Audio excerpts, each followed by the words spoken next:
There's this scene in season 8 of Game of Thrones that I think perfectly captured what many fans were thinking about Tyrion Lannister for a long time. I used to think you were the cleverest man alive. And hey, I was guilty of thinking something similar. After all, in seasons 1 through 4 in Game of Thrones, Tyrion did prove various times to be quite clever, and I think what made Tyrion so compelling to so many is that we got to watch Tyrion outsmart, outwit, and outmaneuver several real players in King's Landing. Most great characters are often defied at some point, and their strengths prove to maybe not be enough, or there's this great obstacle they just can't overcome, and they are typically provided with what in writing circles called the all is lost moment. In that moment, the best character arcs are evolved and they have an epiphany or have some sort of come to God moment where they rediscover their strengths, and that does prove to be enough. And in some cases, it can better serve the story to have the character saved by a predictable yet forgotten outside force. In Tyrion's case, he was saved by Jaime in season 4. Either way, the end result is the same in that they ultimately become victorious in whatever the given obstacle is. In season 4, the obstacle is merely surviving for Tyrion. The lost meaning of Tyrion's character truly begins just after season 4, but I do want to back up just a little bit because I think the direction of this character may have been doomed maybe a little bit before we arrived in season 5, and obviously we need to look at none other than Dan Benioff and D.B. Weiss for an explanation, because I think there are some moments very early on that sort of mischaracterize Tyrion compared to the source material, and that's where we are going to start this journey of a character losing meaning.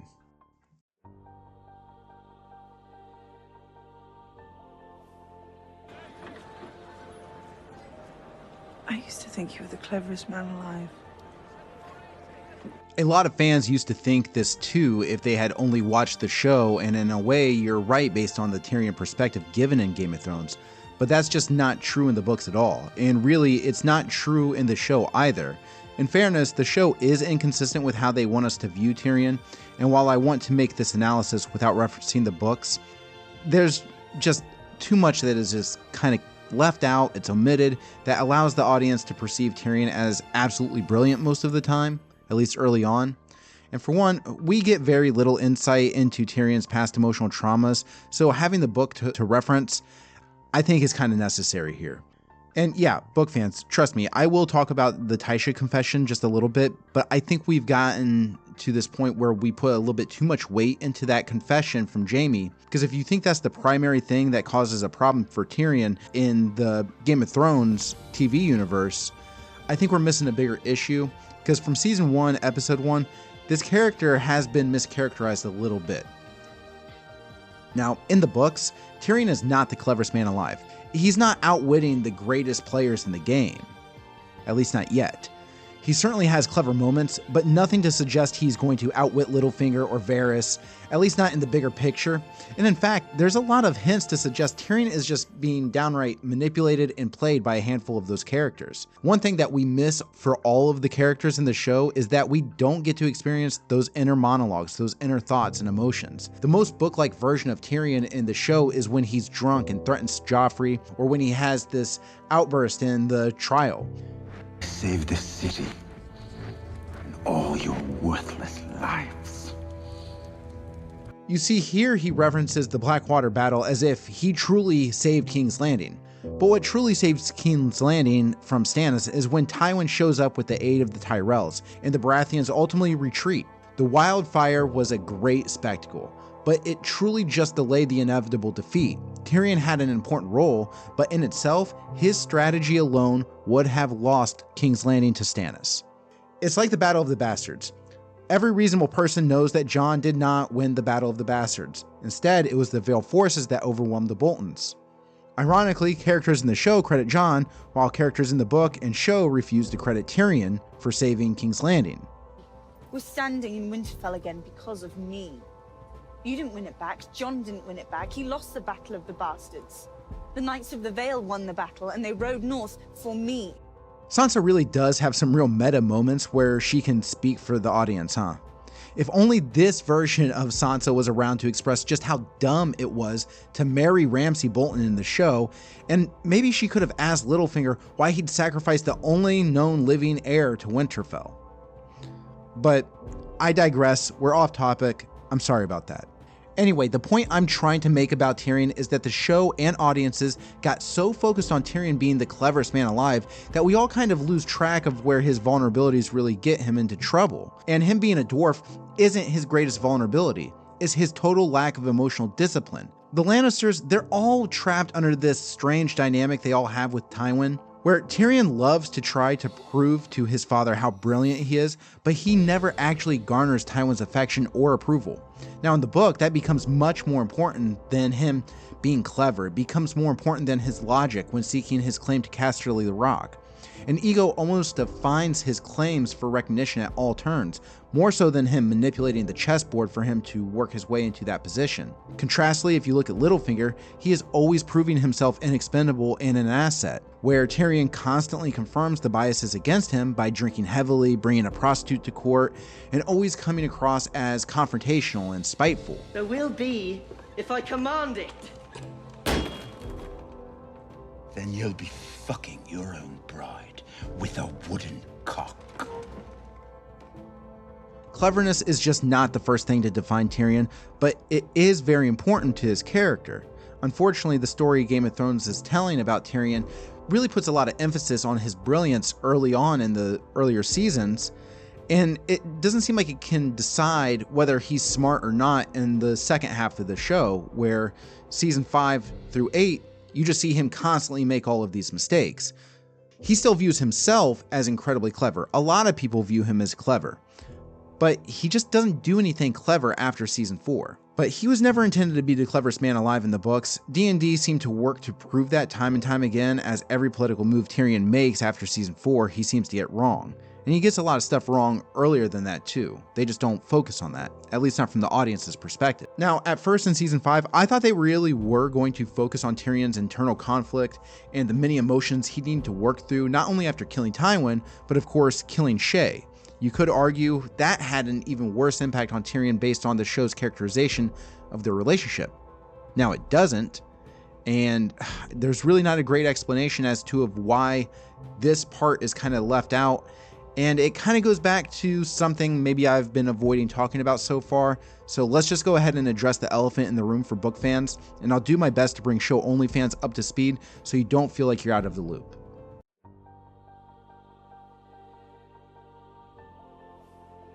Get on with it, you son of a whore. Is that any way to speak about her mother? What are you doing? What do you think I'm doing? Maybe book fans think I want to downplay this. I don't. It is important, but I don't think the omission of the Tysha confession single-handedly ruined Tyrion's arc, because they were not setting up the Tysha confession anyway. So if you are expecting to hear Jaime confess to Tyrion the truth about Tysha, take into consideration how out of left field that would have been after watching seasons 1 through 4. Because while Tyrion's marriage to Tysha is mentioned, very important details were left out, and yet everything seemed to work out okay for a compelling story until the conclusion of season 4. My point is that the story in Game of Thrones could have proceeded without the Tysha confession without ruining Tyrion's arc. But the way things were handled, it doesn't make for a great character arc, and I think that makes the lack of the Tysha confession seem even more egregious and glaring to book fans. Now, if you're not familiar with the books, you're probably wondering, what the hell is the Tysha confession? So let's cover that as quickly as possible, and I'll give you just a brief summary so we don't have to linger here too long. We're going to not be as graphic as it is described in the source material, but here's the quick summary. Tyrion and Jaime encounter a girl who's being attacked by a group of men. Jaime deals with the attackers while Tyrion comforts the girl. This girl is Tysha. After spending just a little bit of time together, Tysha and Tyrion fall in love and are quickly married behind Tywin Lannister's back. When Tywin discovers this marriage, he forces Jaime to tell Tyrion that the whole thing was a ploy just to get Tyrion to lose his virginity. And this girl Tysha does not truly love Tyrion. Instead, she's actually a paid whore who went along with things and never loved Tyrion. Now, to demonstrate his point, Tywin has numerous guards assault Tysha in a very specific, not YouTube-friendly way, then at the end forces Tyrion to take his turn. Tysha is paid, and Tyrion never sees her again. Pretty cruel stuff. Now, the Tysha confession occurs when Jaime frees Tyrion. But unlike the show, in the books, Jaime believes he may never see Tyrion again after this moment and decides to tell him the truth about Tysha. And the truth is that no, she was not a paid whore. Tywin made everyone go along with this, and Jaime went along with it as well. The reality, Tysha truly did love Tyrion. Now, this harms Tyrion in a great deal, and it allows his bitterness for Cersei and Tywin to now extend itself to Jaime, the only family member Tyrion truly felt cared about him. This is a huge omission from the source material because it sets up the trajectory for Tyrion to evolve in a negative way into a much darker version of himself. I believe the author George R.R. Martin is wanting to show us Tyrion's journey to becoming a villain, not the fan favorite hero, neutral character he's perceived as in the show. But here's where I differ from some other critics of Game of Thrones. I don't think the Tysha confession alone ruins Tyrion's arc, because I think using Shay as the final straw to turn Tyrion spiteful towards the entire realm and his family was enough. Some believe that having Tyrion despise and hate Jaime is important for the character's development, but I think killing Tywin is enough to generate that conflict between the two on its own. Tyrion can still be hateful towards his father, towards Cersei, towards the entire realm. But now Jaime can still hold the stance that Tyrion murdered their father, and now he wants revenge for that. But the show confuses its direction here when we go back to Tyrion killing Shay. In the book, he just straight up murders her. There's absolutely no self-defense argument. In the show, Shay grabs a knife and clearly is willing to kill Tyrion. The biggest problem here is that if Shay is going to replace Tysha as far as Tyrion feeling that hurt and additional anger from having his heart broken, why did they follow the idea that Shay was willing to kill Tyrion unprovoked?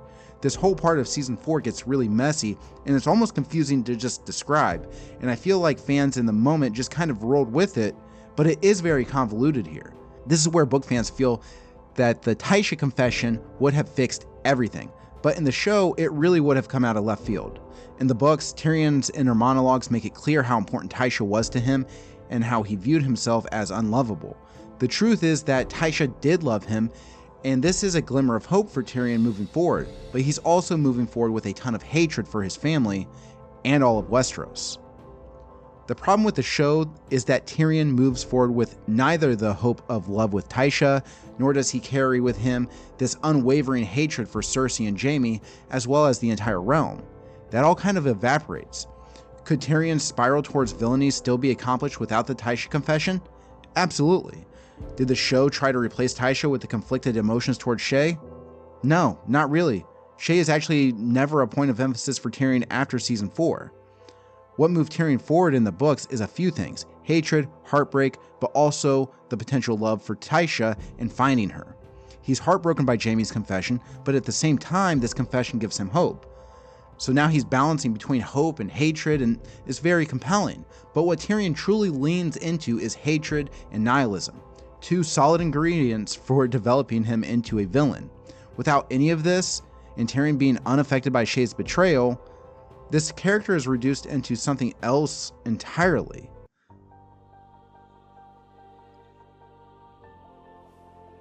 So what are we actually left with?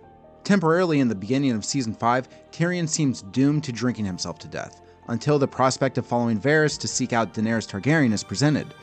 After some minor persuading, Tyrion appears to be on board from this point onward until the series finale in season 8. But the biggest issue here is that it is presented to Tyrion that restoring Targaryen rule over Westeros would somehow be best for the realm, and that's the selling point for Tyrion ultimately. Why? Because now Tyrion is no longer heartbroken. He doesn't have any lingering anger from being betrayed by his family or the realm. No, this version of Tyrion goes along on a long, nice boat ride, hiding in a box, comes out with no ill will or spite toward anyone other than himself.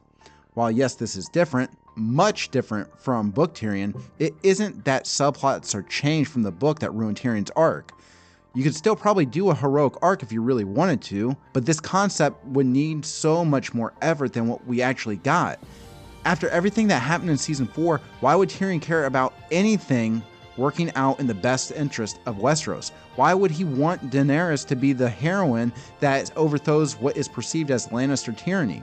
It becomes clear when Tyrion arrives back in King's Landing that seeking revenge is just no longer something that's important to him. As an audience, we never actually experienced Tyrion transition from hatred towards those that convicted him to the man who wants to save them. It just does not occur anywhere on screen. It's not even implied off screen. Instead, Tyrion is reduced to just an additional lens in which we can perceive Meereen and Daenerys. He makes some foolish choices, boasts about how brilliant he is, plays a drinking game with Missandei and Grey Worm, he sets up a scenario for Daenerys' forces to be attacked by the Masters of Slaver's Bay until Daenerys comes back to save them all. There's not a moment that the audience experiences Tyrion learning something new, discovering a change of heart, or really any identifiable character development. You could argue that D&D just wanted Tyrion to remain as a good guy. This lack of character development brings his arc to a halt. It doesn't change or evolve. He just wears new clothes and now he grows a beard. Even his wits seem diminished, yet the show keeps insisting that he's a valuable mind all the way until the series end when Bran names him his hand. At no point in time does Tyrion ever truly prove his worth. Even for Daenerys to name him Hand, it's almost as if she's only doing so out of fan service. But there's very little he's accomplished for Daenerys' cause that would make her believe he's the right person for that title of Hand to the Queen. In fact, every time Tyrion's guidance is taken seriously, it proves very consequential to Daenerys almost every time. There's actually no reason to drag this manufactured motive concept along much further. There really isn't an explicit motive for Tyrion. The development for the character turning dark, similar to that of his book counterpart, was established in seasons 1 through 4, so logic would suggest that his motive to keep going would be that of revenge that spirals Tyrion into a villainous role. That would be interesting. That's where the books are going. But the show stops this dead in its tracks at the beginning of season 5. The character becomes almost neutral, which is the worst place for a character to be, especially a primary role like Tyrion. And Tyrion remains neutral for so long, all the way until season 7, when you see he starts to question Daenerys' actions, specifically burning the Tarleys, and moving forward he questions her actions until the series finale.